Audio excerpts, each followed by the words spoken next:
Hi everybody, welcome back to the Claremont Classic Garage. We've got our Oliver 550 diesel down in the shop, and we're going to morph some of the parts that we scavenged from our 550 gasser and get this thing all back in one piece, and then we'll finish putting the gasser back together, and well, we'll see what we've got. Whew. These things are full of calcium. If this is your dilemma, do not attempt to manhandle these things, especially when you get into big ones like this. Little 1028s on a Ferguson, even when they're loaded, a healthy man can usually move them around. Although they're still dangerous, they'll break your legs in an instant. But something like this, with it, you can see how heavy it is. It's hanging from the crane, and look how much weight it's caving in the side of the tire. That's how heavy this thing is, and you don't want that tipping over on you. So we're gonna just get it over here and get it leaned up against that one. And we can carry on. This wheel is really stuck on. So we got the Porta Power here, and we're gonna try that. Oh, look at that. See, that pushes it right on. Oh, there it comes. There, so we'll get some load on the top of it, and then we'll start banging on the bottom with the old Sledge-O-Matic, and hopefully we'll get her off. Man, that was a lot of grunting and groaning and porta powering and sledgehammering and pulling and tugging. But we got it. It's off. I'll have Deb spraying me down with Icy Hot tonight for sure. Now we're going to get the back of this thing all stripped down. It shouldn't be too bad. It's mostly all been apart once already. So it's just nuts and bolts. And then what we're trying to do is get everything cleaned off of here so we can go to war with these two pins. Yeah, they've been in there probably a very long time, so it might be a lot of fun getting them out. Somewhere in this tractor's previous life, it belonged or lived or was somewhere where there was a amateur welder / fabricator. And there's a lot of stuff on this old girl that's been fixed up and welded up and patched up, and that's fine. But sometimes people just go like over the edge or off the deep end looking for stuff to weld. So this here is the Oliver drawbar bracket that bolts to the bottom of the differential. It's held up there with 4 5/8 bolts that were still in place, not broken, not stripped or nothing. But somehow they found it necessary to also weld the damn thing to the bottom of the axle housing.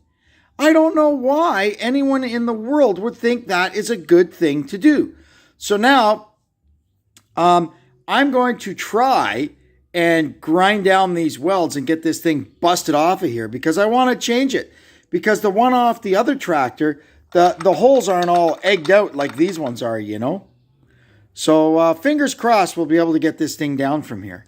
I couldn't believe it. I took all the bolts out and it didn't come down. I go, it's just stuck on there from paint or something. I'll just give it a whack with a hammer. No, a whack with a hammer ain't solving the problem here.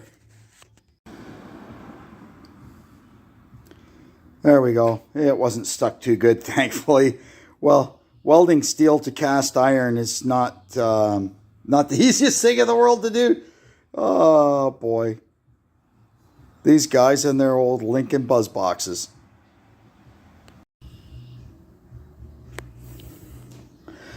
Now it's fun time. I got to get the rocker off. So first thing we got to do is try and get this this pin out of here. Now this top pin, you can see there a bolt head. Let me show you on the other one how that's in there. You can see here how this clevis has a split in it, and then once the pin is in, you use the bolt to cinch it, right? Well, of course, on that one, our old friend with the welder, he's got this welded solid. So I'm not sure if that means maybe at some point it broke and it's welded on the bottom here too. I don't know if we'll even be able to get the thing apart, but there's only one way to find out, isn't there? Well, I got the bolt out. It's all stripped to hell, but I got it out. Now what we're going to do, we'll grab the air chisel and give a few thumps on this and see if it looks like it's going to move. We might have to put a little heat on the yoke here. Or the clevis, I guess. I guess it's it's either really. But anyway, let's see what happens. It took a little heat to get that guy out, but it's out. And you can see, yeah, they've welded up the slot for some reason. But they, it's not like it's broken on the bottom or anything. So I don't know what in the world they were doing. So now I'm going to let this area cool off a little bit. And then I have to get these two clips off. And then we got to try and drive out the rocker pin. While I'm at it, I'm going to try and get this thing off. It's bent a little bit. So I'm either going to, first I'll see if I can put it in my 20-ton press and straighten it. Otherwise, I'll pop one off the other tractor and swap them. It's loose. You can see there that it's not seized on the spline or nothing. So we just got to pull off this big snap ring and it should come right off. In the end, it's just easier to swap it. It doesn't really affect anything. It just bothers me to look at it. So you can see there, it's got a double spline or a dummy spline in one spot, which corresponds with a double on here. So it only goes on one way. So you keep them timed, right? So we'll just slide it on, put on the snap ring, and that job's done. That was easy.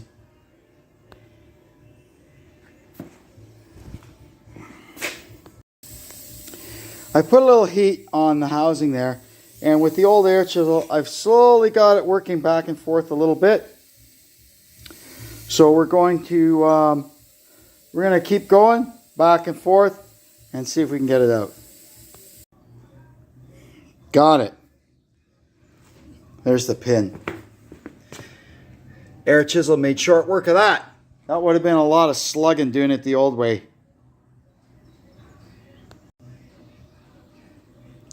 And it took a little heat too. I don't know if I'd have been able to do it without the heat.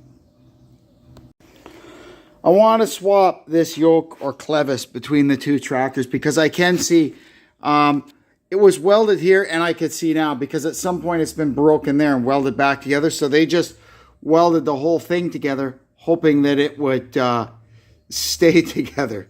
I guess I can't blame them for that. So I'm going to swap them. Now, this thing, it's threaded on a very fine thread on a shaft that sticks out of there. And you've got to get this so it comes off easy, like with heat. You can't just stick something in there and try and force it because you'll twist all the linkage inside the lift cover here. And that's bad. So we pumped some heat into it and we're able to get it loose. Now I'm just letting it cool off and we're going to go work on getting the other one off. All right, we got it. This one didn't take as much heat as the other one. It came off a lot easier.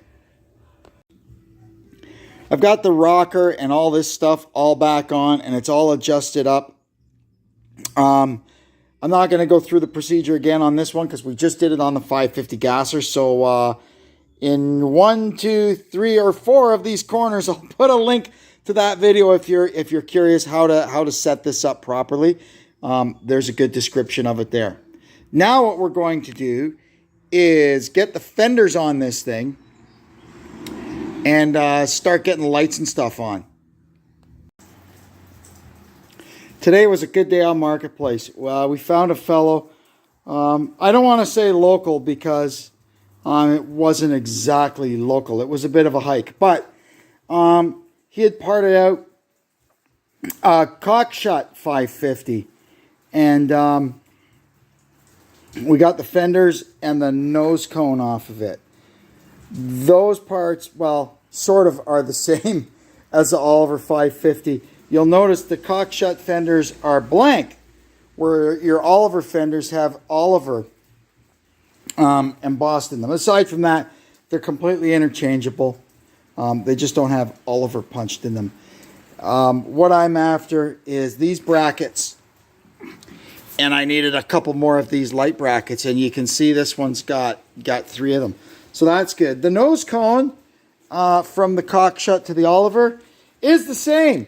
You'll notice they just they put these little rivets to plug these holes where the where the big Oliver badge would go. Our nose cone is pretty banged up. I didn't want to, oh, it's really coming down now. I didn't really want to steal the nose cone from our 550 gasser because it's pretty straight too, but it also is original paint and patinaed to match the rest of the tractor, right? So we didn't want to steal that. So this is good. The one that's on this guy can stay on it for now, but if we ever go to paint it, we can paint this one. Also, he had a really, really clean hood. But again, the difference is the cockshut hood does not have this detail in it. This is where your Oliver stripe and your Oliver name badge go, right? The cockshut hood is just completely smooth in this area. So, you know what? I left that there. It was of no use to me. Maybe somebody that's restoring a cockshut could get it. This hood actually, aside from having a little wump in it right here, this hood is actually pretty good. Holy Toledo, look at that. It's really coming down. I just barely got this stuff out of the car and got the car put away before this started coming down. Also, I was disappointed. He didn't have this the original bracket that goes here to hold the exhaust pipe to the hood. But anyway, no problem. We can make that. So anyway, what we can do now, go ahead. I'm going to just clean these surfaces because I want to make sure I get a good ground. And we're going to bolt the yellow fenders to this tractor. And then we will take the yellow fenders apart. It's just so much easier when they're bolted to a tractor.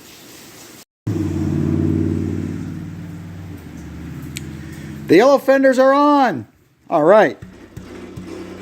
They're good and solid too. So now what we're going to do is go around, get our light brackets off, and then we'll get the fenders off of those brackets and we'll put our green Oliver fenders on. So here we are. You see there's a lot of Oliver green under the cockshut yellow. This red here, I'm not sure what that's all about. Yeah, a lot of these parts were definitely green and the tractors were all put together and then painted cockshut yellow. Well, I guess they all came off the same line, right? Here we are now. I've got both fenders bolted on and I've got all my light brackets installed. From the gas tractor, I got one proper headlight. It's a little banged up. And one work light. You can see there it's got the little switch in it. Now, I don't know if that was originally a work light or if somebody just put a switch in one of the headlights and made it into a work light. We'll have to see if we can figure that out. And here are a couple more of the proper, you can see there the backs are the same. The proper old guide headlights. These are probably off of Farmall, I would guess, because they're red. But, no, I think Farmall's used the pointy ones. But these ones are Oliver green, so who knows? I kind of thought that this thing for a work lamp maybe used the old style lamp with the lens and the reflector and the little red bulb up in the top, but maybe it doesn't. I'm going to get out my parts book and have a look and see what I can figure out. So I got this apart and here's what we found. This is an original work light. And so what happens, your red bulb goes behind there and it shines through the back of the seal beam, lights up the seal beam red. You've got a selector switch on here so you can direct the current through the red bulb or the seal beam. Now the selector switch here is roached, so you can get a reproduction one, so I ordered one. And I'm going to have to get this thing apart because you can see the bottom of it. It is not supposed to be caved in like that. So we'll get all the stuff out of the inside of it here and see if we can get it in the press and push it back out. All right, that's better. Got that pushed out. Now, just waiting for the, there it is, for the switch to come. And we can put this baby together. So for now, we're going to have to make a bit of a compromise on the lights. These are the right ones that it should have. It's the same body as this one, but you can see here, this one has a short stud that goes straight down, whereas this one's got a longer stud that comes a little further out of the housing and aims back a bit. but at least I have a pair of those and they've got 12-volt bulbs in them that work. So for now, we'll use those. And sooner or later, I will find another one of these or even a really nice pair of them, and we'll switch back to the right ones. So here's our rear combination light ready to go. I got the switch freed up and found a knob that actually fits it. And I didn't have a red light bulb, so we made one. We'll see how that works. Now that we've got all the lights mounted, I'm going to go ahead and I've got a trailer plug to get on the back of it. So we've got an original trailer plug bracket. Now, on the original, I don't have it here anymore. It was sitting in this tray. They just had a simple socket with 2 wires, right? Hot and ground to run a single tail light on a hay wagon or something. But we're going to put a 7-pole plug on it. It's just more easy. All right, we got the wires run down the fender and across, routed across to the other side of the tractor. And I've got them just kind of temporarily hooked up to see that everything works, and we're all good. That's good. We got our little harness made up. Everything's working. I just have to clip the wires down. Now we can put the wheels on. One thing I don't like is the way they have these. You can see here how the flange is offset in the wheel. This makes up for the power adjust wheels that we have on the other tractor. So various combinations of which way you flip the disc, and whether it's on this side or that side, can change the width or the wheel track of the tractor. So what we want to get it its narrowest, which is what we want, we have to take the disc off and flip it around, and that'll get this thing narrowed right up. Alrighty, now we've got the disc flipped around. That puts it on the narrowest setting, and also changes the direction of the tire. So before this tire was on the right side, now it'll be on the left side.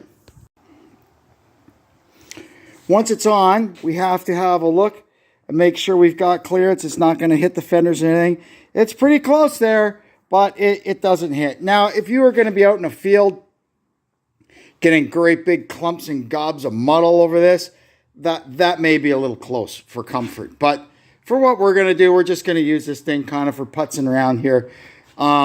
That's just fine. I like the wheels tucked in on them as far as I can get them.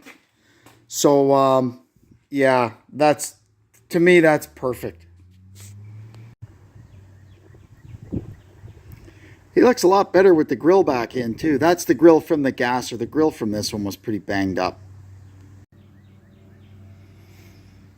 And we stuck a slow-moving sign on the back. I haven't really decided on a bracket arrangement for it yet, but I found that this is one of the old metal ones. And you can see there, it just hooks over the top hitch pin there. Perfect, really. It's in there good. So, yeah, we'll see how that works out. So that'll wrap it up for this one. I've got one more video to make about this guy. I've got, in the course of doing this, I thought of a few other things I'd like to do to it. So, we'll get those done in the next video and get it hooked up to the wood chipper and see how it does. Anyway, until then, I'd like to thank you for tuning in to our little channel here. I hope you'll come back and see us. And until then, I'm Kevin saying so long from the Claremont Classic Garage.